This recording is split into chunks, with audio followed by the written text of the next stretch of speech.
Hey y'all, Fred here. Thanks so much for joining me today. Today is cutting day. We are going to take our buddy John Emerson, loaned a bunch of knives to the channel. This is his Civivi Mini Praxis. This is the real deal as far as I know. They don't make fake ones, although I could be totally wrong because I've never even tried to look for one. But it's a $30 knife on Amazon. Not sure why you would want to buy a fake one. Why not get the real one from Civivi that you know is going to be in pretty good shape? I have this exact same knife. This appears to be the gateway drug into more higher end custom and fancier and more expensive knives. A lot of you guys, when I did the review, by the way, I will put the full review up here. If you haven't seen it yet, feel free to go check it out because I'm only going to cover the basics here. A lot of you said, hey, that was one of my first knives also, and really enjoyed it. It is a great knife.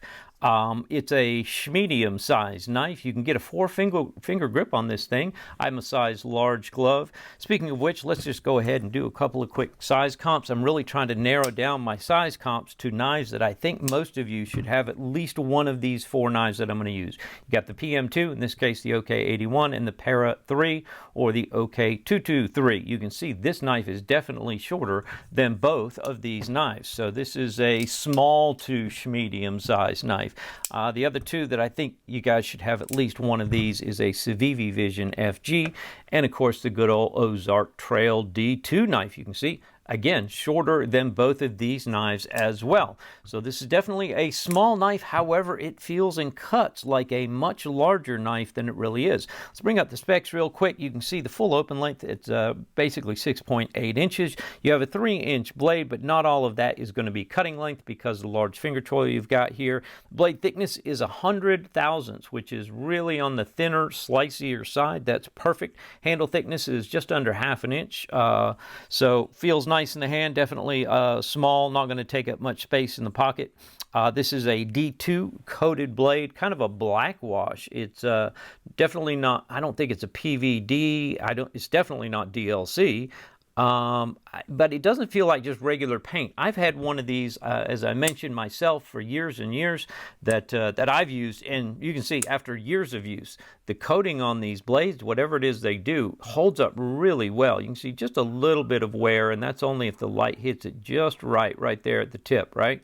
But man, for a couple years of use, that black wash holds up really good. So again, really good knife. They say this is a 59 to 61 HRC. The weight is 2.77 ounces. Again, ultra light, fits in the pocket, no problem at all. This is a liner lock. This has a good lockup here. You can see it's pretty early on the blade tang there. I'm going to say that's within the first 30% easily. Just under 30 bucks. Behind the edge, a nice slicey 18 thousandths. I did resharpen this knife for my buddy John. He had some issues. He actually sent it back to Civivi, gave him a little bit of hell, said they did a horrible job sharpening it from the factory, which is actually unusual for Civivi, but he likes them thin and slicey like I do, and so he said, I'm going to send this knife to you, let you sharpen it, and I'm going to send your sharpening video over to Civivi. So Civivi probably hates me now. At any rate, this thing got sharpened up and is a nice, beautiful 10 out of 10 on the old Redneck sharpness rating scale. Yeehaw for that.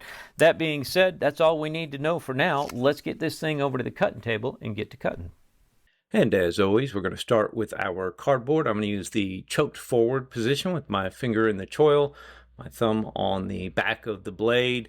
This is a really good little knife. This is the little knife that kind of acts like a much bigger knife in terms of all the different grip positions you can have, but nice, very thin, slicey blade. This, 100 thousandths is definitely on the thin side, and it's going through the cardboard no problem. As you probably can suspect, Civivi does a pretty good job, resharpened even on top of that to 18 degrees, cuts through cardboard like a dream. Very comfortable in the hand. I think I did all of this cutting in that choked forward position. It's just a very natural feel. So no issues at all with cutting, despite it being a smaller size. The real question is, how does it hold up in terms of the edge retention? And my first cut there is pretty nice and clean, feeling good about that. But then I run into a little bit of a snag, but you can see you can kind of cut right past it. I'm trying to go slow to see if I can really feel any snags in there. And as you can see, there's that little snag or two right in the middle, very minor, and it's one of those that you can cut right past it if you keep on cutting. So Tough call, just me deciding to waste paper here. I'm really trying to dial it in. Is this a 7? Is this an 8? Somewhere right around there. I settled on an 8. All right, this is just to show kind of draw cuts with the tip down. Nice, fairly center line on that tip. You don't have to raise your hand very high, and being a smaller knife to boot, feels very easy, very comfortable in the hand, all good there. I don't give it any scores after this test. It's really just more of how does it feel.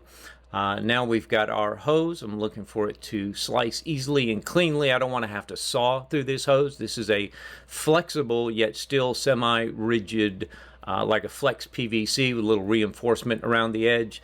And now I'm just trying to do additional damage basically out there. Has a really nice belly on this knife. It's not too much, it's not too little. It's right in that kind of sweet spot, I would say. So you can definitely rock through cuts. So let's see if we did any additional damage. Looks like no real damage beyond the initial. That seems to be maybe a little snag on the tip out there. Not sure if that came from the hose, but definitely I'm seeing it. But again, if you're cutting smoothly and evenly, you can cut right past it.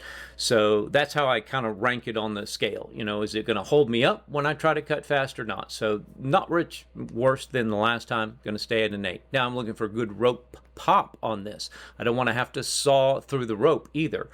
And also wondering, you know, how this smaller knife and handle feels in the hand. I have to, you know, bear down, put a little bit of force into that cut. But you can see actually really good rope pop on this rope cutting, this sisal rope. Certainly, I've had a lot worse performance than this. You know, it's a little better than average, I guess I would say, on in terms of just the cutting power. Let's see if it did any damage to the edge or not. And so far, it's looking pretty good here. Let's try that again. Yep, nice. It's almost like the knife has gotten better. Like those snags that we saw on the last 2 times we were cutting through the paper almost have disappeared. I've seen that before on a few tests. I think they're still there probably, but clearly, to me at least, we didn't get any worse from this test, and that's really what I was looking for. If anything, although I marked it down to a 7, so I'm not exactly sure what I saw there. Maybe it just felt a little more dull.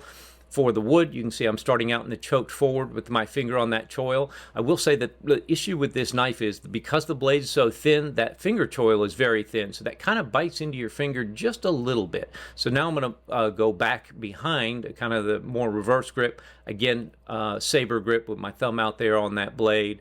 And you can see really good bite into the wood. I was kind of surprised at how good that is biting into the wood. And no real hot spots on that either. Other than, like I said, the bottom underneath on the choil, because the blade's so thin, maybe a little bit there.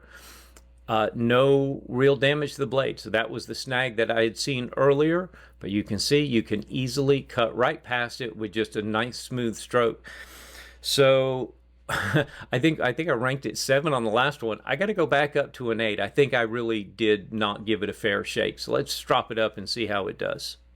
I feel like I'm always repeating myself every time I do these videos, but I know a lot of you don't get to see all the videos. So the brown side of this drop is the rough side, and I've got a 16 micron diamond emulsion on that side.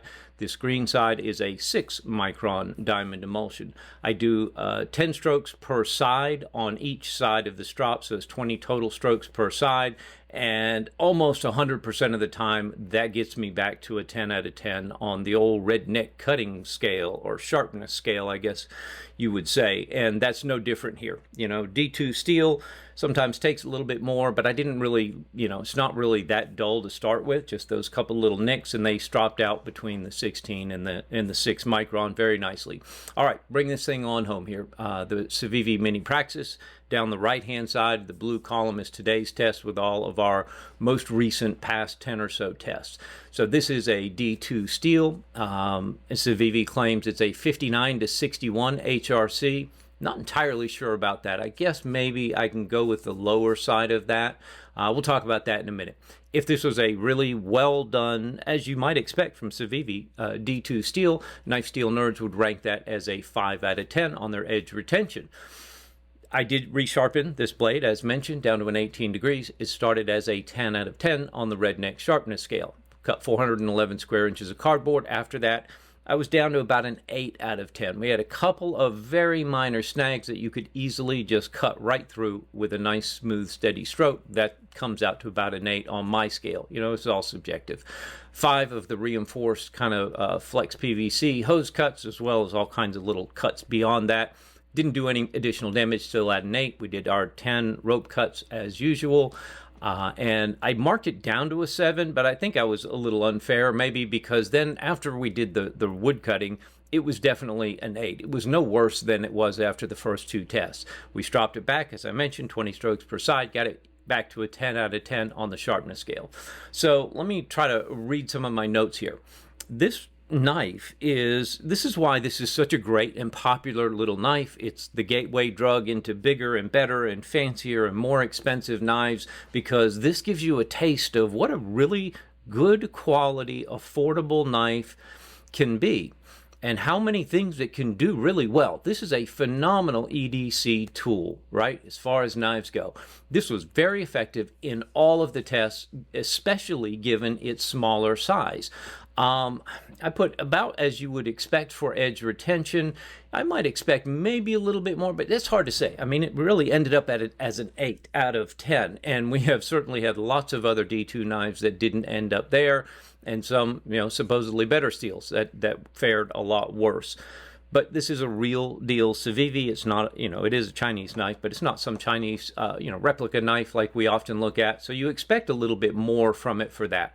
Very easy on the cardboard cutting. Nice, very thin, slicey, leaf-shaped blade. That forward finger choil rips through cardboard like nobody's business. Excellent for that. Feels good in the hand. Had really good hose pop, I mean, cutting straight through it without having to saw, as well as the rope, and that was a little more than I expected. So it got bonus points for how well it did both of those things.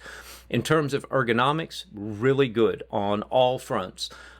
Pretty much every cutting task I put it in, there was no real hot spots at any point. The one thing, as I mentioned, that finger choil, the forward finger choil underneath, because the blade already starts so thin, that can be a little thin, and then, you know, it's got kind of 90-degree edges, so if you're really squeezing that knife hard from beneath, you can, you know, it's not going to cut you, but you'll feel it a little bit on your finger. And that was pretty minor, because usually the pressure is on the top back side of the knife. That's usually where I feel it more. Really had no noticeable hot spots. The clip was good. As far as real hard push cuts, which, what are you doing hard push cuts with this little small knife for? But if you had to do it, man, this thing handled it like a champ. I got to give it brownie points for that. That rear saber grip, not using that forward finger choil just because the knife is big enough, at least for me with size large hands, to get all 4 fingers on that handle in the reverse grip. Put your thumb out on the front on a saber grip. It really good bite into the wood and no real hot spots. So again, this is the small knife that acts very much like a much bigger knife would. Excellent overall performance. It's really hard to knock this thing, especially given its size and its cost. This is why this knife is so popular, right? All we've done really is verify the fact that everybody loves this knife for a reason. It's been such a winner that stuck around for a long time. The small knife that acts big, that's, I guess, the takeaway from this thing. You're not making any real sacrifices in terms of ergonomics or cutting ability when you get this small knife. Disappears in the pocket, does everything you're going to want it to do. In terms of edge retention, I gave it a 7.5. Yeah, you can make your own decision as to whether you think that's fair or not. I think that's pretty fair. And remember, I own one of these. I've used one for years. I carried it for a long time. In terms of EDC, this has got to be up there at a 9. It's small, disappears in the pocket. You can get 4 fingers on it in reverse grip. It's got that great forward choil. The jimping is good enough. The scales are just grippy enough. It cuts as well as any big knife that you'd have, except maybe on like some really large cutting thing. I can't imagine what you would be doing with it. And it's not made for that. This is going to handle every daily chore you can throw at it with no problem at all. So there you go. Let me know. Again, I know a few of you after the review video reached out and said, hey, I had one of these too, and that's what really got me into really enjoying knives and seeing what else is there out there. If this little knife can do so many things so well, and I love carrying it so much, maybe I'll be interested in some other bigger knives. I think that's what a lot of us did. I'd love to hear from you guys on that.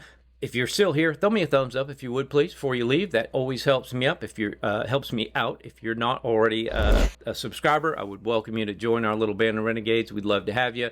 Always enjoy chatting with you guys in the comments. I learn stuff every week when we put out new videos. You guys are wonderful. So thanks so much for all your support, for being there, for your feedback and comments in the videos. I love chatting with you guys. Otherwise, we'll see you on the next video. Y'all be good.